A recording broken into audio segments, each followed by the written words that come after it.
നമസ്കാരം. KFCയുടെ ക്വസ്റ്റ്യൻ പേപ്പറാണ് നമ്മൾ വീണ്ടും നേരെ നമ്മൾ ചോദ്യത്തിലേക്ക് കടക്കാം. ഈ ചോദ്യ പേപ്പറുമായിട്ട് ബന്ധപ്പെട്ട് രണ്ട് ഡിസ്കഷൻസ് നമ്മൾ കഴിഞ്ഞതാണ്. ഇത് ബാക്കി ക്വസ്റ്റ്യൻസ് ആണ് ഇവിടെ പറയുന്നത്. ചോദ്യം: കേരള ഗ്രന്ഥശാലാ സംഘവുമായി കൂടിയാലോചിച്ച് ഗ്രന്ഥശാലകളുടെ ഗ്രേഡിംഗ് സംബന്ധിച്ച് നിർദ്ദേശങ്ങൾ സർക്കാരിന് കൈമാറുന്നത് ആരാണ്? ഈ ഗ്രന്ഥശാലകൾ പല ഗ്രേഡിലുണ്ട്. അപ്പോൾ ഗ്രേഡുമായിട്ട് ബന്ധപ്പെട്ട നിർദ്ദേശങ്ങൾ അത് കേരള ഗ്രന്ഥശാല സംഘമായിട്ട് കൂടിയാലോചിച്ചിട്ടാണ് അത് ചെയ്യുന്നത്. അതിൻ്റെ ആൻസർ അത് സർക്കാരിന് കൈമാറുന്നത് ആരാണ് എന്നാണ് ചോദിച്ചത്. കേരള ഗ്രന്ഥശാല സംഘവുമായി കൂടിയാലോചിച്ച് ഗ്രന്ഥശാലകളുടെ ഗ്രേഡിംഗ് സംബന്ധിച്ച നിർദ്ദേശങ്ങൾ സർക്കാരിന് കൈമാറുന്നത് ആരാണ്? അത് ഇവിടെ answer director of public instruction ആണ്. അങ്ങനെ തന്നെയാണ് നേരത്തെ. യഥാർത്ഥത്തിൽ ഇപ്പോൾ ഈ ഡയറക്ടർ ഓഫ് പബ്ലിക് ഇൻസ്ട്രക്ഷൻ എന്ന് പറയുന്ന ഒരു പോസ്റ്റ് ഇല്ല. അത് പൊതുവിദ്യാഭ്യാസ ഡയറക്ടറായിട്ട് മാറിയിട്ടുണ്ട്.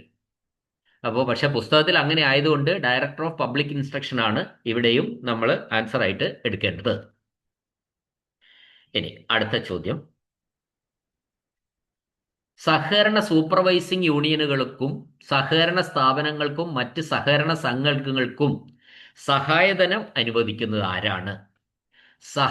സഹകരണ സൂപ്പർവൈസിംഗ് യൂണിയനുകൾ, സഹകരണ സ്ഥാപനങ്ങൾ, സഹകരണ സംഘങ്ങൾക്കൊക്കെ സഹായധനം അനുവദിക്കുന്നത് രജിസ്ട്രാറാണ്. അതായത് സഹകരണ സംഘങ്ങളുടെ രജിസ്ട്രാർ. ഈ സഹായധനം അനുവദിക്കുന്നത് ആരാണ് എന്നാണ് ചോദ്യം. അത് സഹകരണ സംഘങ്ങളുടെ രജിസ്ട്രാർ ആണ് ഈ സഹായധനം അനുവദിക്കുന്നത്. ആർക്കൊക്കെ? സഹകരണ സംഘങ്ങൾക്ക്, സഹകരണ സ്ഥാപനങ്ങൾക്ക്, സഹകരണ സൂപ്പർവൈസിംഗ് യൂണിയനുകൾക്ക്. അടുത്ത ചോദ്യം: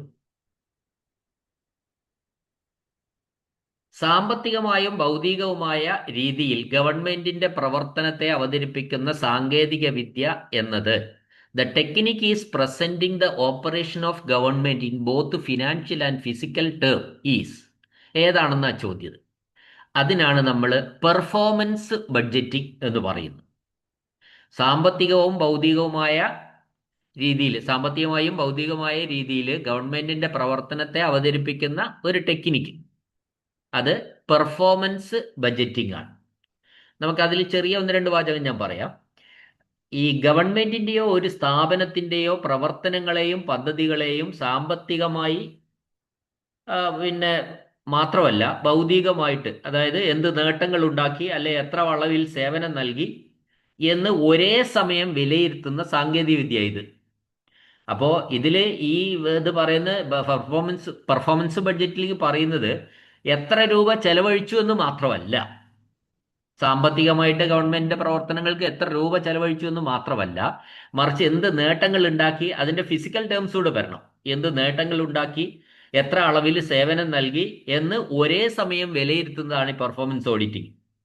അപ്പോൾ ഈ പെർഫോമൻസ് ഓഡിറ്റിങ്ങിൽ പണം എങ്ങനെയൊക്കെ ചെലവഴിച്ചു എന്നതിലുപരിയായിട്ട് ആ പണം കൊണ്ട് എന്ത് ഫലം ഉണ്ടായെന്ന് ആണ് ശരിക്കും ഇതിൽ പ്രധാനമായിട്ടും നോക്കുന്നത്. അപ്പം നമ്മൾ ഉദാഹരണം പറയുകയാണെങ്കിൽ വേണമെങ്കിൽ പലതും പറയാം. നമുക്ക് ഒരു റോഡ് നിർമ്മാണം, അതിന് പിന്നെ സാമ്പത്തിക വശം ഈ പദ്ധതിക്കായിട്ട് ആകെ 10 കോടി രൂപ അനുവദിച്ചു. അതിന്റെ ഫിസിക്കൽ ടേം എന്ന് പറയുന്നത് ഈ തുക ഉപയോഗിച്ച് ആകെ 5 കിലോമീറ്റർ ദൂരത്തിൽ പുതിയ ടാർ ചെയ്ത് പൂർത്തിയായി. ഈ രീതി സാമ്പത്തിക ചെലവിനെയും ലക്ഷ്യമിട്ട ഭൗതിക നേട്ടങ്ങളെയും ഒരുമിച്ച് ചേർത്ത് അവതരിപ്പിക്കുന്നതിനെയാണ് നമ്മൾ ശരിക്കും പെർഫോമൻസ് ഓഡിറ്റിങ് അഥവാ പെർഫോമൻസ് ബഡ്ജറ്റിങ്. ഓഡിറ്റിംഗ് എന്ന് ഞാൻ അറിയാതെ പറഞ്ഞു പോയതാണ്. പെർഫോമൻസ് ബഡ്ജറ്റിങ് അഥവാ മലയാളത്തിൽ പ്രകടന ബഡ്ജറ്റിംഗ് എന്ന് പറയുന്നത്. രണ്ട് കാര്യങ്ങൾ, രണ്ട് ടേംസ് ആണ് നോക്കുന്നത്. ഫിനാൻസും നോക്കും, ഫിസിക്കലും നോക്കും. ഓക്കെ, അടുത്ത ചോദ്യം: ഇപ്പോഴും സേവനത്തിലുള്ള സർക്കാർ ജീവനക്കാരെ ബാധിക്കുന്ന സേവനത്തിനായുള്ള ക്ലെയിമുകളുമായും വ്യക്തിഗത കാര്യങ്ങളുമായും ബന്ധപ്പെട്ട രേഖകൾ എങ്ങനെയാണ് നശിപ്പിക്കേണ്ടതെന്ന ചോദ്യം. Records connected with claims to service and personal matters affecting government servants who are still in service. ഇപ്പോഴും സർവീസിലുള്ള ജീവനക്കാരുമായിട്ട് ബാധിക്കുന്ന അവരുടെ സർവീസുമായി ബന്ധപ്പെട്ട ക്ലെയിമുകളും പേഴ്സണൽ കാര്യങ്ങളുമായിട്ടുള്ള ബന്ധപ്പെട്ട രേഖകൾ എപ്പോൾ നശിപ്പിക്കാം? 45 വർഷം ഒരിക്കലും നശിപ്പിക്കരുത്, 25 വർഷം, അങ്ങനെ പലതും ഉണ്ട്. ഇവിടെ ഒരിക്കലും നശിപ്പിക്കരുത് എന്നാണ്, നെവർ ബി ഡിസ്ട്രോയിഡ് എന്നാണ് ആൻസർ. അടുത്ത ചോദ്യം: all wages not claimed within dash months as a rule be forfeited. അതായത് ചട്ടം പോലെ പറയുകയാണെങ്കിൽ ഇത്ര മാസത്തിനുള്ളിൽ ക്ലെയിം ചെയ്യാത്ത എല്ലാ വേതനവും കണ്ടുകിട്ടും, അതാണ് പറഞ്ഞിരിക്കുന്നത്. അപ്പോൾ അത് 3 മാസത്തിനുള്ളിൽ ക്ലെയിം ചെയ്യാത്ത എല്ലാ വേതനവും സർക്കാരിലേക്ക് കണ്ടുകിട്ടും എന്നാണ് പറഞ്ഞിരിക്കുന്നത്. എത്ര മാസത്തിനുള്ളിൽ എന്നാ ചോദ്യം. അപ്പോൾ അത് 3 മാസത്തിനുള്ളിൽ ക്ലെയിം ചെയ്യാത്ത എല്ലാ വേതനമാണ് കേട്ടോ, വെയ്ജ്, ശമ്പളമല്ല. അത് നമ്മൾ പ്രത്യേകം ആ വാക്ക് ശ്രദ്ധിക്കണം. വെയ്ജ് അഥവാ വേതനമാണ്. ഇപ്പം നമ്മൾ അതിൽ വേണമെങ്കിൽ നമുക്കൊരു ഉദാഹരണം പറഞ്ഞാൽ, ഒരു സർക്കാർ ഓഫീസിലോ അല്ലെ സ്ഥാപനത്തിലോ ഒക്കെ ജോലി ചെയ്യുന്ന ഒരു ജീവനക്കാരന് അർഹതപ്പെട്ട കൂലിയോ വേതനമോ കൈപ്പറ്റാനുണ്ടെന്ന് കരുതുക. അപ്പോൾ അങ്ങനെ കൂലിയോ വേതനമോ കൈപ്പറ്റാനുണ്ടെങ്കിൽ ആ വ്യക്തി യാതൊരു കാരണവശാലും ആ തുക 3 മാസത്തിനുള്ളിൽ കൈപ്പറ്റിയില്ലെങ്കിൽ, അല്ലെങ്കിൽ ക്ലെയിം ചെയ്തില്ലെങ്കിൽ, ആ തുക സർക്കാരിലേക്ക് കണ്ടുകിട്ടും. അത് സാധാരണഗതിയിൽ പിന്നെ അത് പിന്നീട് കിട്ടുകയില്ല എന്നുള്ളതാണ് സത്യം. അത് 3 മാസമാണ് അതിൻ്റെ കാലാവധി. അപ്പോൾ ഇത് പേ ആൻഡ് അലവൻസ് അല്ല എന്ന കാര്യം പ്രത്യേകം നിങ്ങൾ ഓർക്കണം. അടുത്ത ചോദ്യം. അപ്പോൾ ഇവിടെ വേജ് എന്നതുകൊണ്ട് പറയുന്നത് എന്താ? സാധാരണ നമ്മൾ പിന്നെ വേജ് നൽകുന്നത് എന്താ? മണിക്കൂറുകൾ അല്ലെങ്കിൽ ദിവസങ്ങൾ അല്ലെങ്കിൽ ഒരു ജോലിയുടെ അളവ് അനുസരിച്ചാണ് ഈ വേജ് കണക്കാക്കുന്നത്. പിന്നെ സാധാരണ താൽക്കാലിക ജോലികൾക്കോ അല്ലെ ശാരീരിക അധ്വാനമുള്ള ജോലികൾക്കോ ആണ് ഇങ്ങനെ കൂലി നൽകുന്നത്. നിർമ്മാണ തൊഴിലാളികൾ, ദിവസവേതനക്കാർ, ഇതൊക്കെ അവർക്കൊക്കെ നമ്മൾ എന്താ കൊടുക്കുന്നത്? ഈ വേജാണ് കൊടുക്കുന്നത്. ഓക്കെ, അടുത്ത ചോദ്യം.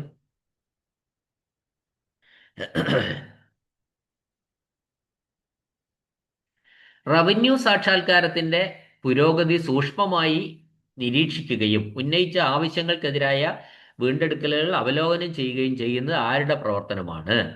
അതായത് റവന്യൂ കളക്ഷന്റെ ഒരു പുരോഗതി നമ്മൾ നിരീക്ഷിക്കണം. പിന്നെയോ, and review the recoveries against the demands made. ഈ റിക്കവറീസ് പിടിച്ചെടുക്കുന്നതിൻ്റെ കാര്യങ്ങളും സൂക്ഷ്മമായി നിരീക്ഷിക്കണം. റിക്കവറീസ് നടത്തുന്ന കാര്യം നിരീക്ഷിക്കണം. അതേപോലെ റവന്യൂ റിയലൈസേഷനും നിരീക്ഷിക്കണം. അതാരാണ് എന്നാണ് ചോദ്യം. It is whose function to watch closely the progress of the realization of revenue and review the recoveries against the demands made. അത് എല്ലാ ഡിപ്പാർട്ട്മെന്റൽ കൺട്രോളിംഗ് ഓഫീസർമാർക്കുമാണ് അതിൻ്റെ ചുമതല. എന്തൊക്കെ നോക്കണം അവര്? റവന്യൂ പിന്നെ പുരോഗതി, റവന്യൂ കളക്ഷന്റെ പുരോഗതി നിരീക്ഷിക്കണം. പിന്നെ മാത്രമല്ല, റിക്കവറീസിന്റെ എത്രത്തോളം റിക്കവറീസ്, നമ്മൾ ഡിമാൻഡ് ചെയ്ത റിക്കവറീസിന്റെ നടത്തിപ്പ് എത്രത്തോളം നടന്നു എന്നുള്ള കാര്യവും നിരീക്ഷിക്കണം. അടുത്ത ചോദ്യം. ഏതെങ്കിലും പുതിയ പ്രധാന ഹെഡോ മൈനർ ഹെഡോ അവതരിപ്പിക്കുന്നതിനും നിലവിലുള്ള ഏതെങ്കിലും ഹെഡിന്റെ നാമകരണം നിർത്തലാക്കുകയോ മാറ്റുകയോ ചെയ്യുന്നതിനും ആരുടെ അനുമതി ആവശ്യമാണ്? നമുക്ക് മേജർ ഹെഡ്, മൈനർ ഹെഡ് ഇവയൊക്കെ പുതിയത് വേണം, അല്ല നിലവിലുള്ളതിൻ്റെ പേര് നിർത്തലാക്കുക മാറ്റുക ഒക്കെ ചെയ്യണമെങ്കിൽ ആരുടെ അനുമതി വേണമെന്നാണ് നമ്മളുടെ ചോദ്യം. മൈനർ ഹെഡ് ഇവിടെ ഇല്ല കേട്ടോ, മൈനർ ഹെഡിനെ പറ്റി പറയുന്നില്ല. മേജർ ഹെഡ് പിന്നെ ഡീറ്റെയിൽ ഹെഡ് ഉണ്ട്. മേജർ ഹെഡും മൈനർ ഹെഡും ഉണ്ട്. ആ മേജർ ഹെഡും മൈനർ ഹെഡിനെ സംബന്ധിച്ച് ഏതെങ്കിലും ഹെഡിന്റെ നാമകരണം മാറ്റുകയോ നിർത്തലാക്കുകയോ ഒക്കെ ചെയ്യണമെങ്കിൽ നമ്മൾ എന്ത് വേണം? കൺട്രോളർ ആൻഡ് ഓഡിറ്റർ ജനറലിന്റെ അനുമതി വേണം. ആരുടെ അനുമതി വേണമെന്നാണ് ചോദ്യം. അത് കൺട്രോളർ ആൻഡ് ഓഡിറ്റർ ജനറലിന്റെ അനുമതി വേണം. അടുത്ത ചോദ്യം. ട്രസ്റ്റ് ഇനങ്ങളിലോ മറ്റ് ട്രസ്റ്റുകളുടെ അക്കൗണ്ടിലോ ഉള്ള പലിശയുമായി ബന്ധപ്പെട്ട ഇടപാടുകൾ ആരുടേതാണ്? ഇപ്പോൾ ഒരു ട്രസ്റ്റിന്റെ അക്കൗണ്ടിലുള്ള പലിശ കിട്ടും ഓരോ കൊല്ലവും, അല്ലെങ്കിൽ ഒരു എൻഡോവ്മെന്റ് പിന്നെ നമ്മൾ ബാങ്കിലിട്ടു, സ്കോളർഷിപ്പ് കൊടുക്കാൻ വേണ്ടിയിട്ട് എൻഡോവ്മെന്റ് സ്കീം, അതിലും കൊല്ലത്തിൽ പലിശ കിട്ടും. ഇത്തരത്തില് ട്രസ്റ്റ് ഇനങ്ങളുടെയും ട്രസ്റ്റ് അക്കൗണ്ടിലുള്ള പലിശയുമായി ബന്ധപ്പെട്ട ഇടപാടുകൾ നടത്തുന്നത് ആരാണ് എന്ന് പറഞ്ഞാൽ, transactions relating to interest on trust items or on account of miscellaneous trust are held by who. അതിൻ്റെ പലിശ കൈകാര്യം ചെയ്യുന്നത് ചാരിറ്റബിൾ എൻഡോവ്മെന്റ് ട്രഷററാണ്. ചാരിറ്റബിൾ എൻഡോവ്മെന്റിന്റെ ട്രഷററാണ് ഇത്തരം ട്രസ്റ്റുകളിലും മറ്റുമുള്ള ആ, പലിശയുമായി ട്രസ്റ്റുകളുടെ പലിശയുമായി ബന്ധപ്പെട്ട ഇടപാടുകൾ നടത്തുന്നത്. അടുത്ത ചോദ്യം, പബ്ലിക് അക്കൗണ്ട്സ് കമ്മിറ്റിക്ക് മുമ്പാകെ സർക്കാരിനെയും ടെൻഡർ തെളിവിനെയും പ്രതിനിധീകരിക്കുന്നത് ആരാണ്?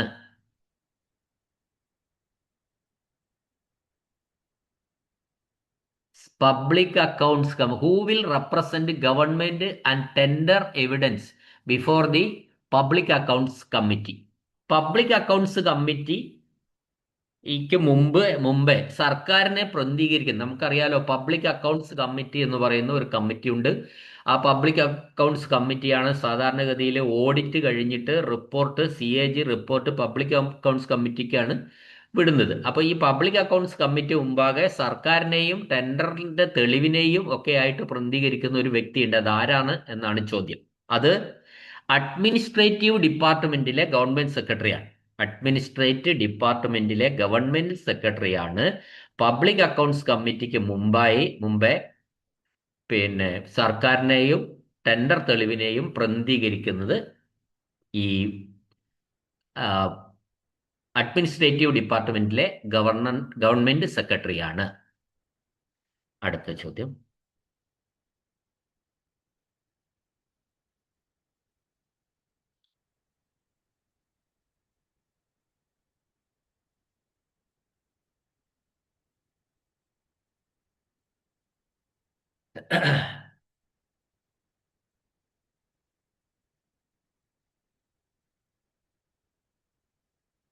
അടുത്ത ചോദ്യം പറയുന്നത്, ബെറിസ് കിഴിവുകളും ടാസ്ഡിക് അലവൻസുകളും ഇത് ഈ ടേംസ് നമ്മൾ മനസ്സിലാക്കിയിട്ടുള്ളതാണ്. ഇതൊന്ന് കേൾക്കുക. ബെറിസ് കിഴിവ് രണ്ട് ടേംസ് ആണ്. ബെറിസ് ഡിഡക്ഷൻസ് ആൻഡ് ടാസ്ഡിക് അലവൻസ്. അപ്പോ ബെറിസ് കിഴിവുകളും ടാസ്ഡിക് അലവൻസുകളും എന്നത് എന്താണെന്നാണ് ചോദ്യം. അപ്പൊ ബെറിസ് കിഴിവ് അല്ലെങ്കിൽ ടാസ്ഡിക് അലവൻസ് എന്നൊക്കെ പറയുന്നത് സർക്കാർ ഭൂമി പുനരാരംഭിക്കുന്നതിന് പകരമായി, അതിന്റെ ഇംഗ്ലീഷ് പറയാം, allowances granted to some religious institutions and also to persons for various reasons, such as for services to be rendered in lieu of resumption of lands by government. അപ്പോൾ ഒരു ഭൂമി പുനരാരംഭിക്കുന്നതിന് മുമ്പായിട്ട് പകരമായി നൽകേണ്ട സേവനങ്ങൾ പോലുള്ള വിവിധ കാരണങ്ങളാൽ ചില മതസ്ഥാപനങ്ങൾക്കും വ്യക്തികൾക്കും അനുവദിച്ചിട്ടുള്ള അലവൻസുകളാണ് ശരിക്കും ഈ ബെറിസ് കിഴിവും ടാസ്ഡിക് അലവൻസും എന്ന് പറയുന്നത്. അപ്പോ ഇത് ഒരു വിശദീകരണം ഇവിടെ ആവശ്യം എന്തായാലും ഉണ്ട്. ഇപ്പൊ സാധാരണ കേരള റവന്യൂ ഭരണ സംവിധാനങ്ങളിൽ ഉപയോഗിക്കുന്ന ഒന്നാണ് ഈ ബെറിസ് ടാസ്ഡിക് അലവൻസുകൾ. അപ്പോൾ ടാസ്ഡിക് അലവൻസ് എന്താണ്, ബെറിസ് എന്താണെന്നൊക്കെ നമ്മൾ മനസ്സിലാക്കി. ഇപ്പൊ ടാസ്ഡിക് എന്ന് പറഞ്ഞാൽ പണ്ട് സർക്കാരോ രാജാക്കന്മാരോ ഏതെങ്കിലും മതസ്ഥാപനങ്ങളുടെയോ, ഇപ്പൊ ക്ഷേത്രങ്ങൾ, പള്ളികൾ പോലെ സ്വത്തുക്കളോ ഭൂമിയോ ഏറ്റെടുക്കുമ്പോഴോ അല്ലെങ്കിൽ ഭൂമി പുനരാരംഭിക്കുമ്പോഴോ അവിടെ എന്തെങ്കിലും നടത്തുമ്പോഴോ ആ സ്ഥാപനങ്ങളുടെ നടത്തിപ്പിനും അവിടുത്തെ ദൈനംദിന കാര്യങ്ങൾക്കും പകരമായിട്ട് സർക്കാർ നൽകിപ്പോന്ന സ്ഥിരം അലവൻസുകളെയാണ് ടാസ്ഡിക് അലവൻസുകൾ എന്ന് വിളിക്കുന്നത്. ഇനി ബെറിസ് കിഴിവ്, അപ്പൊ അതിനൊരു ഉദാഹരണം പറഞ്ഞാൽ, ഒരു പ്രത്യേക ആരാധനാലയത്തിന്റെ കൈവശം ഉണ്ടായിരുന്ന ഭൂമി സർക്കാർ ഏറ്റെടുക്കുന്നു. ഞാൻ ഈ ടാസ്ഡിക് അലവൻസാ പറയുന്നത്. ഒരു പ്രത്യേക ആരാധനാലയത്തിന്റെ കൈവശം ഉണ്ടായിരുന്ന ഭൂമി സർക്കാർ ഏറ്റെടുക്കുന്നു. പകരമായി ആ സ്ഥാപനത്തിന് വർഷാവർഷം മുടങ്ങാതെ സർക്കാർ നൽകുന്ന ഒരു ധനസഹായം നൽകുന്നു. അതിനാണ് നമ്മൾ എന്ത് പറയുന്നത്, ഈ ടാസ്ഡിക് അലവൻസ് എന്ന് പറയുന്നത്. ഇനി ബെറിസ് കിഴിവ് എന്ന് പറഞ്ഞാൽ സർക്കാരിലേക്ക് അടയ്ക്കേണ്ട ഭൂനികുതിയിലോ മറ്റോ വരവുകളിലോ ഇത്തരം അലവൻസുകൾ കിഴിവ് ചെയ്ത് നൽകുന്ന രീതിയാണ്. അപ്പോൾ അത് ചുരുക്കത്തില് ഈ സർക്കാർ ഭൂമി തിരിച്ചു പിടിക്കുമ്പോഴോ ഏറ്റെടുക്കുമ്പോഴോ നഷ്ടപ്പെടുന്ന വരുമാനത്തിനോ സേവനങ്ങൾക്കോ പകരമായി മതസ്ഥാപനങ്ങൾക്കും വ്യക്തികൾക്കും നൽകുന്ന ധനസഹായങ്ങളാണ് ഈ ബെറിസ് കിഴിവുകൾ എന്ന് പറയുന്നത്. അപ്പോൾ സർക്കാർ ഭൂമിക്ക് പകരമായിട്ടുള്ള ഒരു ധനസഹായവും അതേപോലെ പിന്നെ മുടങ്ങാതെ നൽകുന്ന, ശരിക്കും രണ്ടും ധനസഹായങ്ങൾ തന്നെയാണ് ഈ റിസ്ക് കിഴിവ് അല്ലെങ്കിൽ ടാസ്റ്റിക് അലവൻസ് എന്നൊക്കെ പറയുന്നത്. അടുത്ത ചോദ്യം, അടുത്ത ഡെലീറ്റഡ് ആണ് ക്വസ്റ്റ്യൻ, അതുകൊണ്ട് നമ്മൾ അതിൽ നിന്ന് കടക്കുന്നില്ല. അടുത്ത ചോദ്യം, ഒരു ജോലിയിൽ ഓരോ ദിവസവും ജോലി ചെയ്യുന്ന തൊഴിലാളികളുടെ പ്രാരംഭ റെക്കോർഡ് എന്നാണ്. വളരെ ഈസി ക്വസ്റ്റ്യനാണ്, എന്നാൽ വളരെ ഇമ്പോർട്ടൻറ്റുമാണ്. ജോലിയിൽ what is initial record of labour employed each day on A work? ഒരു ജോലി ഓരോ ദിവസവും ജോലി ചെയ്യുന്ന തൊഴിലാളികളുടെ പ്രാരംഭ റെക്കോർഡ്, ആദ്യ ബേസിക് റെക്കോർഡ്, ഇനീഷ്യൽ റെക്കോർഡ് എന്ന് പറയുന്നത് മസ്റ്റർ റോളാണ്. മസ്റ്റർ റോള് ഓരോ ദിവസവും ജോലി ചെയ്യുന്ന തൊഴിലാളികളുടെ പ്രാരംഭ റെക്കോർഡാണ്, ഇനീഷ്യൽ റെക്കോർഡാണ് മസ്റ്റർ റോള്. അതെന്താണെന്നാണ് ചോദ്യം. അടുത്ത ചോദ്യം, the certificate of reconciliation. Reconciliation എന്ന് പറഞ്ഞാൽ നമുക്കറിയാം ഒത്തുനോക്കലാണ്. Should be send by the chief controlling officer to government in the finance department on. ഈ reconciliation certificate chief controlling officer ധനകാര്യ വകുപ്പിലെ, സർക്കാരിന്റെ ധനകാര്യ വകുപ്പിന് അയക്കേണ്ടത് എപ്പോഴാണെന്നാണ് ചോദ്യം. 2 ഹാഫ് വർഷങ്ങളായിട്ട്, 2 അർദ്ധ വർഷങ്ങൾ. ഉത്തരം പറയുന്നത് ഒന്ന് സെപ്റ്റംബർ 30, മറ്റത് മാർച്ച് 31. എല്ലാ വർഷവും സെപ്റ്റംബർ 30 മാർച്ച് 31 അന്നാണ് ഈ ഓരോ അർദ്ധ വർഷങ്ങളും തീരുന്നത്, അല്ലേ? ഏപ്രിൽ ടു സെപ്റ്റംബർ 30 ആദ്യത്തെ അർദ്ധവർഷം, രണ്ടാമത്തെ അർദ്ധവർഷം തീരുന്നത് മാർച്ച് 31. അപ്പോൾ ചീഫ് കൺട്രോളിംഗ് ഓഫീസർമാർ എല്ലാ വർഷവും സർട്ടിഫിക്കറ്റ് ഓഫ് റീകൺസിലേഷൻ, ഈ ഒത്തുനോക്കിയ സർട്ടിഫിക്കറ്റ്, അതായത് അതിന് മലയാളം അന്റഞ്ജന സർട്ടിഫിക്കറ്റ് എന്ന് അവിടെ പറഞ്ഞിരിക്കുന്നത്, അത് ധനകാര്യ വകുപ്പിന് അയക്കേണ്ടത് എല്ലാ വർഷവും സെപ്റ്റംബർ 30 മാർച്ച് 31.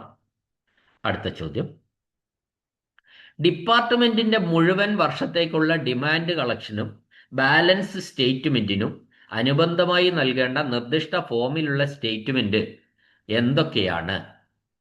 അപ്പോൾ അതിൽ നമുക്കറിയാലോ, ഒരു ഡിപ്പാർട്ട്മെന്റിന്റെ മുഴുവൻ ഡിമാൻഡ് കളക്ഷൻ ബാലൻസ് ഇതുണ്ട്. ഡിമാൻഡ് കളക്ഷൻ, അപ്പോൾ ഓരോ വർഷത്തേക്കും ഡിമാൻഡും കളക്ഷനും ബാലൻസ് സ്റ്റേറ്റ്മെന്റ് ഉണ്ടാക്കും നമ്മൾ. അപ്പോൾ അതിൻ്റെ ഒപ്പം നൽകേണ്ട റിപ്പോർട്ട് എന്താണ്, സ്റ്റേറ്റ്മെന്റ് എന്താണ് എന്നാണ് ചോദിച്ചിരിക്കുന്നത്. അതിൻ്റെ ആൻസർ അഡ്മിനിസ്ട്രേറ്റീവ് റിപ്പോർട്ട് എന്നാണ്. അപ്പോൾ ഈ സർക്കാരിൻ്റെ വിവിധ വകുപ്പുകൾ തങ്ങളുടെ നികുതികളും മറ്റ് വരുമാനങ്ങളും സംബന്ധിച്ചുള്ള കണക്കുകൾ demand collection and balance statement ആയി തയ്യാറാക്കും. അത് നിങ്ങൾക്ക് അറിയാമല്ലോ, DCB തയ്യാറാക്കുക എന്ന് പറയും, ഡിമാൻഡ് കളക്ഷൻ ബാലൻസ്. അപ്പോൾ എത്ര കിട്ടാനുണ്ട് എന്നുള്ളത് പറയുന്നതാണ് ഡിമാൻഡ്, എത്ര കിട്ടി എന്ന് പറയുന്നതാണ് കളക്ഷൻ, ഇനി എത്ര കിട്ടാനുണ്ട് എന്ന് പറയുന്നതാണ് ബാലൻസ്. അങ്ങനെ ഒരു സ്റ്റേറ്റ്മെന്റ് ഉണ്ട്, DCB സ്റ്റേറ്റ്മെന്റ് എന്ന് പറയും. അപ്പോൾ ഡിമാൻഡും കളക്ഷനും തുല്യമാണെങ്കിൽ ബാലൻസ് ഉണ്ടാവില്ല, ഡിമാൻഡ് കൂടുതലും കളക്ഷൻ കുറവുമാണെങ്കിൽ ബാലൻസ് ഉണ്ടാവും. അതാണ് DCB സ്റ്റേറ്റ്മെന്റ്. ആ സ്റ്റേറ്റ്മെന്റ് തയ്യാറാക്കും. അതിനോടൊപ്പം, ആ സ്റ്റേറ്റ്മെന്റിനോടൊപ്പം നൽകേണ്ട ഫോമിലുള്ള റിപ്പോർട്ടിനാണ് എന്ത് പറയുന്നത്, സ്റ്റേറ്റ്മെന്റ് ആണ് അഡ്മിനിസ്ട്രേറ്റീവ് റിപ്പോർട്ട് എന്ന് പറയുന്നു. അപ്പോൾ അതാണ് അതിന്റെ വിശദീകരണം. എന്താണെന്ന് വെച്ചാൽ ഇതിപ്പോൾ അങ്ങനെ ഒരു DCB സ്റ്റേറ്റ്മെന്റിനോടൊപ്പം ആ വർഷത്തെ പ്രവർത്തനങ്ങളെയും നേട്ടങ്ങളെയും കുറിച്ചുള്ള വിശദമായ വിവരങ്ങൾ അടങ്ങിയ ഇതാണ് ഈ അഡ്മിനിസ്ട്രേറ്റീവ് റിപ്പോർട്ട് എന്ന് പറയുന്നത്. അതാണ് ഇതിൻ്റെ ഒപ്പം നൽകേണ്ടത്. തൻവർഷം, ഇപ്പൊ ഡിമാൻഡ് കളക്ഷൻ ബാലൻസ് സ്റ്റേറ്റ്മെന്റിനോടൊപ്പം ആ വർഷത്തെ പ്രവർത്തനങ്ങളെയും നേട്ടങ്ങളെയും കുറിച്ചുള്ള വിശദമായ വിവരങ്ങൾ അടങ്ങിയ അഡ്മിനിസ്ട്രേറ്റീവ് റിപ്പോർട്ടാണ് ഇതിനോടൊപ്പം നൽകേണ്ടത്. അടുത്ത ചോദ്യം, തന്റെ ടെൻഡർ നിരസിച്ചതിന്റെ കാരണങ്ങളും നിരസിക്കാനുള്ള കാരണങ്ങളും അറിയിക്കാൻ ഒരു ടെൻഡർകാരനും അവകാശമില്ല. നോ ടെൻഡറർ, ടെൻഡർ നടത്തുന്ന ഒരാൾ has any right to be told the reasons for rejecting his tender and reasons for rejection. ഒരു ടെൻഡർ നടത്തി, അത് ടെൻഡർ നിരസിച്ചു. അങ്ങനെയെങ്കിൽ ആ ടെൻഡർ നിരസിക്കാനുണ്ടായ കാരണങ്ങൾ അറിയിക്കാൻ ഒരു ടെൻഡർകാരനും അവകാശമുണ്ടോ ഇല്ലയോ എന്നാണ് ചോദ്യം. അത് ടെൻഡർ നിരസിച്ചതിന്റെ കാരണങ്ങളും നിരസിക്കാനുള്ള കാരണങ്ങളും ഒക്കെ അറിയിക്കാൻ ഈ ടെൻഡർ നടത്തിയ ആൾക്ക് ഉത്തരവാദിത്തം ഉണ്ടോ ഇല്ലയോ എന്നാണ് ചോദ്യം. അങ്ങനെ ഒരു ടെൻഡർ നിരസിക്കാനുള്ള കാരണം അറിയിക്കാൻ പാടില്ല എന്നാണ് സത്യം. ഇവിടെ അറിയിക്കണം, അറിയിക്കാൻ പാടില്ല, ഗവൺമെന്റിന്റെ അനുമതിയോടെ അനുവദിച്ചിരിക്കുന്നു, ഇവയൊന്നുമല്ല. ഇത്രയാണ് ഉത്തരങ്ങൾ. പക്ഷെ ഈ ടെൻഡർ നിരസിക്കാനുള്ള കാരണങ്ങൾ യാതൊരു കാരണവശാലും അറിയിക്കാൻ പാടില്ല എന്നാണ് റൂള് പറയുന്നത്. അടുത്ത ചോദ്യം. ഒരു പ്രത്യേക സേവനത്തിനോ പ്രവർത്തനത്തിനോ വേണ്ടി ഒരു നിശ്ചിത തുക ആവശ്യപ്പെട്ട് ഗവൺമെന്റ് നിയമസഭയിൽ അവതരിപ്പിക്കുന്ന ഒരു രേഖയെ വിളിക്കുന്നത്. അപ്പോൾ ഒരു പ്രത്യേക സേവനത്തിന് പ്രവർത്തനത്തിനോ വേണ്ടി നിശ്ചിത തുക വേണം. അതിനാണ് ഗ്രാന്റുകൾക്കായിട്ടുള്ള ഡിമാൻഡ്സ് ഫോർ ഗ്രാന്റ്സ് എന്ന് പറയുന്നത്. ഡിമാൻഡ്സ് ഫോർ ഗ്രാന്റ്സ് എന്ന് പറയും. അടുത്ത ചോദ്യം. ചെലവിന്റെ ഏത് estimate, which estimate of expenditure should be accompanied by a self explanatory report? ചെലവിന്റെ ഏത് എസ്റ്റിമേറ്റിലാണ് ഒരു സ്വയം വിശദീകരണ റിപ്പോർട്ടിനൊപ്പം നൽകേണ്ടത്? അതാണ് ചോദ്യം. അത് പദ്ധതിയേതര അല്ലെങ്കിൽ കമ്മിറ്റഡ് നോൺ പ്ലാൻ എന്ന് പറയുന്ന പിന്നെ എക്സ്പെൻഡിച്ചറിനൊപ്പമാണ് നമ്മൾ ഒരു സ്വയം വിശദീകരണ റിപ്പോർട്ട് കൂടി നൽകേണ്ടത്. സ്വയം വിശദീകരണ accompanied by a self explanatory report. അടുത്ത ചോദ്യം. ഒന്ന് സിമ്പിളാണ്, ഒന്നും കാര്യമായിട്ട് എക്സ്പ്ലനേഷൻ്റെ ആവശ്യമില്ല. അടുത്ത ചോദ്യം. താഴെ പറയുന്നവയിൽ from among the following what is purely an executive function? അതെ, താഴെ പറയുന്നവയിൽ നിന്ന് തികച്ചും ഒരു എക്സിക്യൂട്ടീവ് ഫംഗ്ഷൻ ഏതാണ്? ബജറ്റിന്റെ അവലോകനം. ഓരോന്ന് നോക്കിയത് ഓപ്ഷൻ. ബജറ്റിന്റെ അവലോകനം, ബജറ്റ് പാസ്സാക്കല്, ബജറ്റ് തയ്യാറാക്കല്, ബജറ്റ് അവതരണം. ഇതെല്ലാം ഇതിൽ ആൻസർ എന്ന് പറയുന്നത് ബജറ്റ് തയ്യാറാക്കലാണ്, അതായത് പ്രിപ്പറേഷൻ ഓഫ് ബഡ്ജറ്റ്. അപ്പോൾ ഈ ഗവൺമെന്റിന്റെ എക്സിക്യൂട്ടീവ് വിഭാഗം എന്ന് പറയുന്നത് ആരാ? ഭരണനിർവഹണ വിഭാഗം, അതായത് ഉദ്യോഗസ്ഥ വൃന്ദവും സർക്കാരും ചേർന്നതാണ് എക്സിക്യൂട്ടീവ്. ആ എക്സിക്യൂട്ടീവ് നടപ്പിലാക്കുന്ന ഒരു പരിപാടിയാണ് ഈ ബജറ്റ് തയ്യാറാക്കല്, അല്ലേ? അതുകൊണ്ടാണ് ഇവിടെ പ്രിപ്പറേഷൻ ഓഫ് ബഡ്ജറ്റ് എന്ന് വന്നിരിക്കുന്നത്, പ്യുവർലി ആൻ എക്സിക്യൂട്ടീവ് ഫംഗ്ഷൻ. എന്നാൽ ബഡ്ജറ്റിന്റെ അവലോകനവും ബജറ്റ് പാസാക്കലും ബജറ്റ് അവതരണവും ഒക്കെ നിയമസഭയുടെ അധികാര പരിധിയിൽ വരുന്നതാണ്. അപ്പോൾ അത് നിയമസഭാ നടപടികളുമായിട്ട് ബന്ധപ്പെട്ടിരിക്കുന്നു. അതുകൊണ്ട് അതല്ല, ബാക്കി ബജറ്റിന്റെ അവലോകനം, ബജറ്റ് പാസ്സാകല്, ബജറ്റ് അവതരണം ഒക്കെ നമ്മൾ നിയമസഭയുടെ ലെജിസ്ലേച്ചറിന്റെ പരിധിയിൽ വരുന്നതാണ്. എന്നാൽ എക്സിക്യൂട്ടീവ് ഫംഗ്ഷനായിട്ട് വരുന്നത് ബജറ്റ് തയ്യാറാക്കലാണ്. അടുത്ത ചോദ്യം. മുൻ ഉടമയുടെ മരണത്തിൽ മുതിർന്ന അംഗത്തിന്റെ പേരിൽ മലിഖാനയുടെ പുനർ രജിസ്ട്രേഷൻ ഉത്തരവിടാൻ ആർക്കാണ് യോഗ്യതയുള്ളത്? Who is competent to order the reregistration of the malikhana in the name of the senior member on the death of the previous holder? മലിഖാന നമ്മൾ കേട്ടിട്ടുള്ള ടേമാണ്, മലിഖാന പഠിച്ചതാണ്. അപ്പോൾ അങ്ങനെ മുൻ ഉടമയുടെ മരണത്തിൽ മുതിർന്ന അംഗത്തിന്റെ പേരിൽ ഈ മലിഖാന റീ രജിസ്ട്രേഷൻ നടത്താൻ ഉത്തരവിടാൻ യോഗ്യതയുള്ള ആളെന്ന് പറയുന്നത് ജില്ലാ കളക്ടറാണ്. അപ്പൊ നമ്മൾ നോക്കുക, ഈ മലിഖാന എന്ന് പറഞ്ഞാല് ഈ ചരിത്രപരമായിട്ട് ഭൂമി ഉടമസ്ഥാവകാശങ്ങളോ അല്ലെങ്കിൽ പ്രത്യേക അവകാശങ്ങളോ സർക്കാരിന് വിട്ടുകൊടുക്കുന്നതിന് പകരമായി കുടുംബങ്ങൾക്ക് സർക്കാർ നൽകി വരുന്ന അലവൻസ് ആണ്, അല്ലെങ്കിൽ അതൊരു പെൻഷൻ പോലെയുള്ള ആനുകൂല്യമാണ് ഈ മാലിഖാന എന്ന് പറയുന്നത്. അപ്പോ എന്ത് ചെയ്താലും അത് കിട്ടുക? ചരിത്രപരമായി ഭൂ ഉടമസ്ഥാവകാശമോ പ്രത്യേക അവകാശങ്ങളോ എന്ത് കൊടുക്കും? സർക്കാരിന് വിട്ടുകൊടുക്കും. അതിന് പകരമായിട്ട് ബന്ധപ്പെട്ട ഫാമിലിക്ക് സർക്കാർ നൽകുന്ന അലവൻസ് അല്ലെങ്കിൽ പെൻഷൻ പോലെയുള്ള ആനുകൂല്യത്തിനാണ് നമ്മൾ മാലിഖാന എന്ന് പറയുന്നത്. അതിൽ ഇത്തരം അവകാശങ്ങളുടെ ഈ മാലിഖാന കിട്ടാൻ അവകാശമുള്ള വ്യക്തി മരണപ്പെട്ടു കഴിഞ്ഞാൽ ആ കുടുംബത്തിലെ അടുത്ത മുതിർന്ന അംഗത്തിന്റെ പേരിലേക്ക് ഈ മാലിഖാന മാറ്റുകയോ പുനർ രജിസ്റ്റർ ചെയ്യുകയോ ചെയ്യാനുള്ള അധികാരം ജില്ലാ കളക്ടർക്കാണ് ഉള്ളത്. അതാണ് അത് പറയാനുള്ളത്. അപ്പോൾ നമ്മൾ ഒരു പ്രത്യേക കുടുംബം, ഇത്തരം ആനുകൂല്യം കിട്ടുന്ന ഒരു കുടുംബത്തിൽ മാലിഖാന വാങ്ങിയിരിക്കുന്ന വ്യക്തി മരണപ്പെട്ടു. അപ്പൊ ആ കുടുംബത്തിന് തുടർന്നും ആനുകൂല്യം ലഭിക്കുന്നതിനായിട്ടുള്ള നിയമപരമായ അവകാശികളും കുടുംബത്തിലെ മുതിർന്ന അംഗവുമായ അടുത്ത വ്യക്തിയുടെ പേരിൽ ആ അക്കൗണ്ടും രജിസ്ട്രേഷനും മാറ്റേണ്ടതുണ്ട്. ഈ മാറ്റം വരുത്തുന്നതിനും അതിനുള്ള ഉത്തരവ് പുറപ്പെടുവിക്കുന്നതിനും അധികാരമുള്ള വ്യക്തി എന്ന് പറയുന്നത് ജില്ലാ കളക്ടറാണ്. ഞാൻ ഇത്രയും കാര്യങ്ങൾ ഇങ്ങനെ എക്സാമ്പിളൊക്കെ വെച്ച് പറയുമ്പോൾ അത് ഓർമ്മയിൽ അങ്ങനെ തങ്ങി നിൽക്കുമല്ലോ എന്ന് വിചാരിച്ചിട്ടാണ് ഞാൻ ഈ രീതിയിൽ പറയുന്നത്. കൂടുതൽ നിങ്ങൾക്ക് കേൾക്കുമ്പോൾ ഒരു അരോചകമായിട്ട് തോന്നുന്നുണ്ടോ? ഇല്ല അല്ലേ? ഇത് ഒന്നാമത് എന്താ പറയുക, ഞാൻ ഇത്ര ഡീറ്റെയിൽ കൊടുക്കുന്നത് എന്താണെന്ന് വെച്ചാൽ ഈ KFC മറ്റു പേപ്പറുകൾ പോലെയല്ല, അങ്ങനെ എളുപ്പത്തിൽ അങ്ങ് പാസ്സായി പോകാത്ത ഒരു പേപ്പറാണ് കേരള ഫിനാൻഷ്യൽ കോഡ്. അതുകൊണ്ട് കുറച്ച് സീരിയസ് ആയിട്ട് സമീപിക്കേണ്ട ഒരു പേപ്പറാണ്. ഓക്കെ, അടുത്ത ചോദ്യം. Which among the following is not a head of department? ഈ താഴെ പറയുന്നവയിൽ ഹെഡ് ഓഫ് ഡിപ്പാർട്ട്മെന്റ് അല്ലാത്തത് ആരാണ്? നോക്കുക നമ്മള്. Medical college principal. Medical college principal KSRലെ അപ്പൻഡിക്സ് 2 പ്രകാരം ഈ വകുപ്പ് മേധാവിയുടെ പട്ടികയിൽ വരുന്ന ഒരാളാണ് മെഡിക്കൽ കോളേജ് പ്രിൻസിപ്പൽ. ഇവിടുത്തെ ചോദ്യം which among the following is not a head of department, താഴെ പറയുന്നവയിൽ വകുപ്പ് തലവൻ അല്ലാത്തത് ആരാണ് എന്നാ ചോദ്യം. മെഡിക്കൽ കോളേജ് പ്രിൻസിപ്പല് അപ്പൻഡിക്സ് 2 പ്രകാരം പറയുന്നത് പോലെയാണെങ്കിൽ പിന്നെ ഒരു വകുപ്പ് മേധാവി തന്നെയാണ്. പിന്നെ പറഞ്ഞിരിക്കുന്നത് കേരള ഗസറ്റിന്റെ സംസ്ഥാന എഡിറ്റർ, അതും ഔദ്യോഗികമായിട്ട് ഒരു വകുപ്പ് മേധാവിയായിട്ട് അംഗീകരിക്കപ്പെട്ട പദവിയാണ്. ഇനി മൂന്നാമത്തത് മെമ്പർ സെക്രട്ടറി സംസ്ഥാന ആസൂത്രണ ബോർഡ്, അതും അങ്ങനെ തന്നെയാണ്.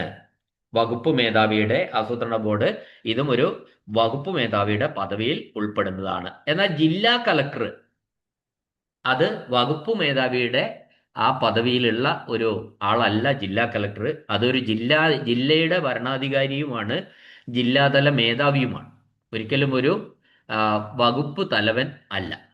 അപ്പൊ അതുകൊണ്ട് ഇവിടെ ആൻസർ ജില്ലാ കളക്ടർ എന്നാണ്. അടുത്ത ചോദ്യം. ഡ്യൂട്ടിയിലുള്ള യാത്രകൾക്കുള്ള റെയിൽവേ ബസ് നിരക്കുകൾക്കുള്ള ഡാഷ് എന്നതിലേക്കുള്ള അഡ്വാൻസുകൾ പോലെയുള്ള സ്ഥിരമായ അഡ്വാൻസുകളിൽ നിന്നുള്ള അഡ്വാൻസ് ഒരേ സമയം കണ്ടിൻജൻസി രജിസ്റ്ററിൽ ഉൾപ്പെടുത്തണം. Advance from the permanent advances such as advances to dash for railway and bus fare for journeys on duty should be entered at once in the contingent register. അതായത് നമ്മളുടെ ഓഫീസിലേക്ക് ഒരു പെർമനന്റ് അഡ്വാൻസ് നമുക്ക് കിട്ടിയിട്ടുണ്ടെങ്കിൽ, അങ്ങനെയുണ്ടല്ലോ, permanent advance കിട്ടിയാൽ ആ permanent അഡ്വാൻസിൽ നിന്ന് നമുക്ക് ഡ്യൂട്ടി സംബന്ധമായ ചെറിയ ചെറിയ ടിഎകൾ, ട്രെയിനിൽ ഒരു സ്ഥലത്തേക്ക് പോകാൻ അല്ലെങ്കിൽ ബസ്സിൽ വേറൊരു സ്ഥലത്തേക്ക് പോകാനുള്ള ബസ് ഫെയർ ഒക്കെ കൊടുക്കണം. ആർക്ക്? ലാസ്റ്റ് ഗ്രേഡ് സർവൻറ്റിന്. നമ്മളൊരു ഓഫീസ് നടന്നു പോകണമെങ്കിൽ ഇത്തരത്തിൽ ലാസ്റ്റ് ഗ്രേഡ് സർവൻറ്റുമാർ പല സ്ഥലത്തും പോയി കാര്യങ്ങൾ നടത്താനുണ്ട്. അയക്കാനുണ്ടാവും, പേപ്പർ കൊണ്ട് കൊടുക്കാനുണ്ടാവും, അവിടെ നിന്ന് എന്തെങ്കിലും വാങ്ങിക്കൊണ്ട് വരാനുണ്ടാവും, ബാഗിൽ പോകാനുണ്ടാവും, അങ്ങനെ. അപ്പൊ അതൊക്കെ നമ്മൾ ഏതിൽ നിന്ന് ഉപയോഗിക്കാം? പെർമനന്റ് അഡ്വാൻസിൽ നിന്ന് ഉപയോഗിക്കാം. എന്നിട്ട് അത് അപ്പോൾ തന്നെ കണ്ടിൻജന്റ് രജിസ്റ്റർ, ഇതൊരു കണ്ടിൻജന്റ് ആണല്ലോ ഈ പണം എന്ന് പറയുന്നത്, ഈ ചെലവഴിക്കല് ഇത്തരത്തിലുള്ള അനാമത്ത് ചെലവുകളാണ് ശരിക്കും. അപ്പൊ അതൊരു കണ്ടിൻജന്റ് എക്സ്പെൻസ് ആണ്. അതുകൊണ്ട് കണ്ടിൻജന്റ് രജിസ്റ്ററിൽ ചേർക്കണം. ഈ പൈസ ആർക്ക് കൊടുക്കുന്നതാണ് എന്നാ ചോദിച്ചിരിക്കുന്നത്? ഡാഷ് എന്നതിലേക്കുള്ള അഡ്വാൻസുകളാണ് പോലെയുള്ള സ്ഥിരമായ അഡ്വാൻസ്, അതായത് ഇത് ലാസ്റ്റ് ഗ്രേഡ് സർവൻസിനാണ് ഇത് കൊടുക്കുന്നത്. അടുത്ത ചോദ്യം. പരസ്യ നിരക്കുകളുടെ നിരക്ക് അംഗീകരിക്കേണ്ടതാണ്. പരസ്യ നിരക്ക് സർക്കാരിന്റെ, അത് പറയേണ്ട കാര്യമില്ല. The rate of advertisement charge should be approved by the, അല്ലേ? സർക്കാരിന്റെ, അതിന്റെ answer director of public relations ആണ്. ഡയറക്ടർ ഓഫ് പബ്ലിക് റിലേഷൻസ് ആണ് സർക്കാരിന്റെ പരസ്യ നിരക്കുകളുടെ അതിന്റെ റേറ്റ്, നിരക്ക് അംഗീകരിക്കേണ്ടത്. അപ്പോൾ സർക്കാർ വകുപ്പുകളോ സ്ഥാപനങ്ങളോ ഒക്കെ നൽകുന്ന പരസ്യങ്ങളുടെ നിരക്കുകൾ അംഗീകരിക്കാനുള്ള അധികാരം ഡയറക്ടർ ഓഫ് പബ്ലിക് റിലേഷൻസിനാണ്. അടുത്ത ചോദ്യം. പൊതുകെട്ടിടങ്ങൾക്കായി പോർട്രേറ്റുകളും ഫോട്ടോകളും വാങ്ങുന്നതിന് ആരുടെ അനുമതി ആവശ്യമാണ്? ഒരു പൊതുകെട്ടിടത്തിൽ ഈ ഫോട്ടോസ് ഒക്കെ വെക്കണം, പോർട്രേറ്റുകളും ഫോട്ടോകളും ഒക്കെ വാങ്ങുന്നതിന് വേണ്ടിയിട്ട് അനുമതി വേണം. അപ്പൊ അത് ആരുടെ അനുമതി ആവശ്യമാണ്? ഇത് വാങ്ങാനാണ് കേട്ടോ. Purchase of portraits and photos for public buildings require the sanction from government. സർക്കാരിൽ നിന്നാണ് അത് വാങ്ങേണ്ടത്. അടുത്ത ചോദ്യം.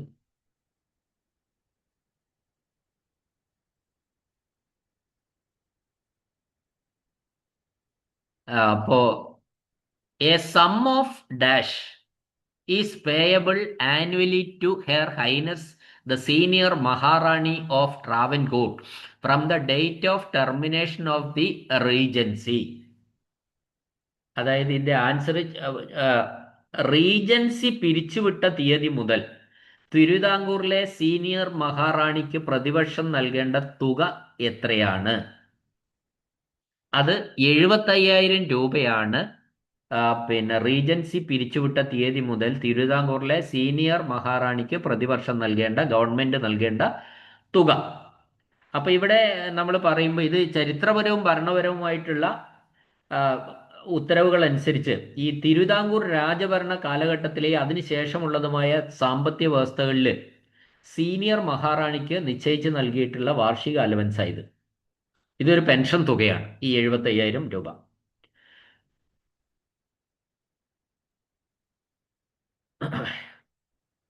ഇനി ഇതിൽ മനസ്സിലാവാത്ത ഒരു ടേം ചിലപ്പം ഇതായിരിക്കും അല്ലേ, റീജൻസി. ഈ റീജൻസി എന്ന് പറയുന്നത് ഈ ഇപ്പൊ രാജഭരണമുള്ള രാജ്യങ്ങളിൽ റീജൻസിയാണ് ഞാൻ പറയുന്നത്.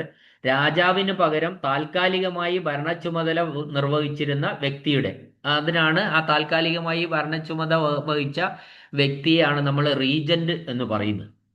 അതിൻ്റെ അധികാരം അവസാനിപ്പിക്കുന്നതിനെയാണ് നമ്മൾ റീജൻസി പിരിച്ചുവിട്ടതെന്ന് പറയുന്നത്. അപ്പോൾ ഈ തിരുവിതാംകൂർ രാജകുടുംബത്തിന്റെ അധികാരം അവസാനിച്ചു, റീജൻസി പിരിച്ചുവിട്ടു. അപ്പോൾ അതിന് ശേഷമുള്ളതാണ് പിന്നെ എന്ത് വരുന്നത്, ഈ ആനുവലായിട്ട് ഇത്രയും തുക പെൻഷൻ പോലെ നൽകുന്നത്. ഓക്കെ, അടുത്ത ചോദ്യം.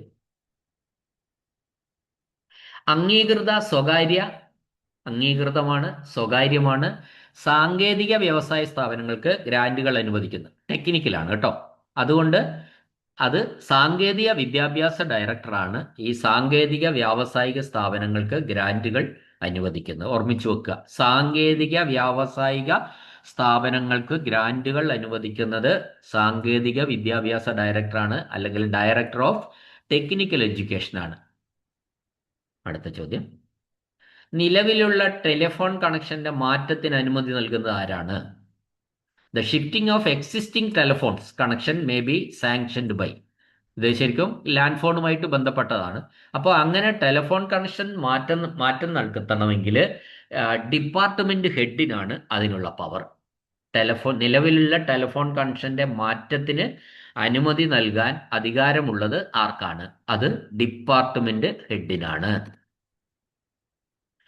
അടുത്ത ചോദ്യം. ഒന്നിലധികം അക്കൗണ്ടുകൾ ഉൾപ്പെടുന്ന സ്കീമുകളെ സംബന്ധിച്ച് ബജറ്റ് എസ്റ്റിമേറ്റ് തയ്യാറാക്കുമ്പോൾ സ്വീകരിക്കേണ്ട നടപടിക്രമം എന്താണ് എന്നാണ് ചോദ്യം. ഒന്നിലധികം അക്കൗണ്ടുകൾ ഉൾപ്പെടുന്ന സ്കീമുകളെ സംബന്ധിച്ച് ബജറ്റ് എസ്റ്റിമേറ്റ് തയ്യാറാക്കുമ്പോൾ സ്വീകരിക്കേണ്ട നടപടിക്രമം എന്താണ്? അപ്പോൾ അതിൻ്റെ ആൻസർ ഇതിനകത്ത്, ഒരു അക്കൗണ്ടിന് കീഴിലുള്ള ചെലവുകൾക്കായി നൽകുമ്പോൾ മറ്റൊരു അക്കൗണ്ടിന് കീഴിലുള്ള പ്രൊവിഷന്റെ വിശദാംശങ്ങൾ റിമാർക്കായിട്ട് രേഖപ്പെടുത്തണം എന്നാണ് പറഞ്ഞിരിക്കുന്നത്.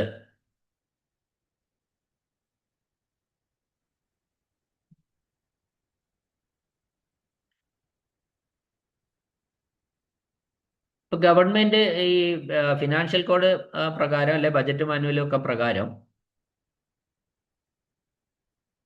ഒരു പ്രത്യേക ഹെഡ് ഓഫ് അക്കൗണ്ടിന് കീഴിൽ ചെലവുകൾക്കായി തുക വകയിരുത്തുമ്പോൾ, ഒരു പ്രത്യേക ഹെഡ് ഓഫ് അക്കൗണ്ടിന്റെ കീഴിൽ ചെലവുകൾക്കായിട്ട് തുക വകയിരുത്തുമ്പോൾ ആ സ്കീമുമായി ബന്ധപ്പെട്ട മറ്റ് ഹെഡ് ഓഫ് അക്കൗണ്ടുകളിൽ വകയിരുത്തിയിട്ടുള്ള തുകയുടെ വിശദാംശങ്ങൾ ബജറ്റ് രേഖകളിൽ റിമാർക്കായിട്ട് രേഖപ്പെടുത്തിയിരിക്കണമെന്ന.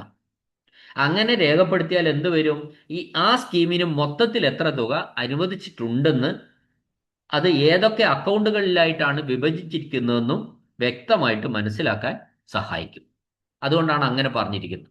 ഒരു ഹെഡിന് കീഴിൽ ഹെഡിന് കീഴിലുള്ള ചെലവുകൾക്കായി നൽകുമ്പോൾ മറ്റൊരു അക്കൗണ്ടിന് കീഴിലുള്ള അതിൽ എന്തൊക്കെ അനുവദിച്ചിട്ടുണ്ട് എന്ന വിവരം ഇവിടെ റിമാർക്കായിട്ട് കൊടുക്കാനാണ് പറഞ്ഞത്. അടുത്ത ചോദ്യം. താഴെ പറയുന്നവയിൽ ഏതാണ് സ്ഥലമാണ് ഫൈലേറിയയ്ക്ക് സാധ്യതയില്ലാത്ത താലൂക്ക്? ഫൈലേറിയയ്ക്ക് സാധ്യതയില്ലാത്ത താലൂക്ക് എന്ന് പറയുന്നത് നമ്മൾ മനസ്സിലാക്കുക, ഈ കൊതുകുകൾ വളരാൻ സാധ്യതയില്ലാത്ത സ്ഥലമാണ് ഇവിടെ ഉദ്ദേശിച്ചത്. അപ്പൊ ഇവിടെ കരുനാഗപ്പള്ളി ഉണ്ട്, അമ്പലപ്പുഴ ഉണ്ട്, തൃശ്ശൂർ ടൗൺ ഉണ്ട്, തിരുവല്ല ഉണ്ട്. അപ്പൊ ഇതില് സാധ്യതയില്ലാത്ത താലൂക്ക് എന്ന് പറയുന്നത് ആൻസർ തിരുവല്ലയാണ്. ബാക്കി ആ, കുറച്ച് സ്ഥലങ്ങൾ ഒക്കെ കായലിന്റെ ഒക്കെ സമീപത്ത് വരുന്നത് കൊണ്ടാണ് അവിടെ ഈ ഫൈലേറിയയ്ക്ക് സാധ്യതയുള്ള താലൂക്കായിട്ട് പറയുന്നത്. തിരുവല്ലയ്ക്കാണ് ഇവിടെ അത്തരത്തില് വലിയ പ്രശ്നങ്ങളില്ല എന്ന് പറയപ്പെടുന്നത്. ഓക്കെ, അടുത്ത ചോദ്യം. മന്ത്രിമാരുടെ കൗൺസിലിലേക്കോ മുഖ്യമന്ത്രി നടത്തിയ സമ്മേളനത്തിലേക്കോ ലഘുഭക്ഷണം വിതരണം ചെയ്യുന്നതിനുമായി ബന്ധപ്പെട്ട ചെലവുകൾ ഏത് തലത്തിലാണ് കണക്കാക്കുക? ഈ മുഖ്യമന്ത്രി ഒരു സമ്മേളനം നടത്തി, അതിലേക്ക് റിഫ്രഷ്മെന്റ് ഉണ്ടായിരുന്നു, ചായയും കടി കൊടുത്തു. അങ്ങനെയാണ് അത് ഏത് തലത്തിലാണ് നമ്മൾ എഴുതേണ്ടതെന്നാണ് ചോദ്യം. സോറി, അത് ആ, പിന്നെ അത് പിന്നെ മിനിസ്റ്റേഴ്സ് കണ്ടിൻജൻസീസ് എന്നതിലാണ് പെടുത്തേണ്ടത്. മിനിസ്റ്റേഴ്സ് കണ്ടിൻജൻസീസ് എന്നതിലാണ് ഇത് പെടുത്തുന്നത്. അടുത്ത ചോദ്യം ഓർമ്മിക്കണേ, മന്ത്രിമാർ ഏതെങ്കിലും മീറ്റിങ്ങുകളൊക്കെ കൊടുത്താൽ അതിൽ പിന്നെ ലഘുഭക്ഷണം വിതരണം ചെയ്താൽ, ചായയും കടിയൊക്കെ വിതരണം ചെയ്താൽ അത് ഏത് ഏത് തലത്തിലാണെന്ന് ചോദിച്ചാൽ പിന്നെ ആ അക്കൗണ്ട് ചെയ്യേണ്ടത് ഏതിലാണെന്നാണ് ചോദിച്ചത്. അത് അക്കൗണ്ട് ചെയ്യേണ്ടത് മിനിസ്റ്റേഴ്സ് കണ്ടിൻജൻസിയിലാണ്. Ministers contingencies. അടുത്തത്, ഒരു പുതിയ മെഷീൻ നൽകുന്നതിന് മുമ്പ് ഏത് ഡിപ്പാർട്ട്മെന്റിലേക്കാണ് പഴകിയ ടൈപ്പ്റൈറ്ററുകൾ തിരികെ നൽകേണ്ടത്? പുതിയൊരു ടൈപ്പ്റൈറ്റർ നൽകുന്നുണ്ടെങ്കിൽ ആ പഴയ ടൈപ്പ്റൈറ്റർ തിരികെ കൊടുക്കണം.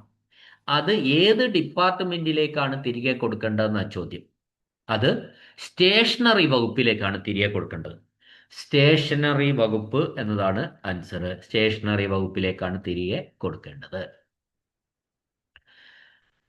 അടുത്ത ചോദ്യം, രാജ്ഭവനിലെ ഫർണിച്ചറുകൾ പരിശോധിച്ചതിന്റെ വാർഷിക സർട്ടിഫിക്കറ്റ് അക്കൗണ്ടന്റ് ജനറലിന് അയക്കാൻ ആർക്കാണ് അധികാരമുള്ളത്? അതായത് ഗവർണറുടെ വസതിയാണല്ലോ രാജ്ഭവൻ എന്ന് പറയുന്നത്. ആ രാജ്ഭവനിലെ ഫർണിച്ചറുകൾ പരിശോധിച്ചതിന്റെ വാർഷിക സർട്ടിഫിക്കറ്റ് അക്കൗണ്ടന്റ് ജനറലിന് അയക്കാൻ അധികാരമുള്ള ആ രാജ്ഭവനിലെ ഉദ്യോഗസ്ഥൻ ആരാണ് എന്നാണ് ചോദ്യം. ആ ഉദ്യോഗസ്ഥൻ ഗവർണറുടെ സൈനിക സെക്രട്ടറിയാണ്. ഗവർണറുടെ സൈനിക സെക്രട്ടറിക്കാണ് രാജ്ഭവനിലെ ഫർണിച്ചറുകളുടെ പരിശോധനയുടെ വാർഷിക സർട്ടിഫിക്കറ്റ് എജിക്ക് കൊടുക്കാനുള്ള അധികാരം.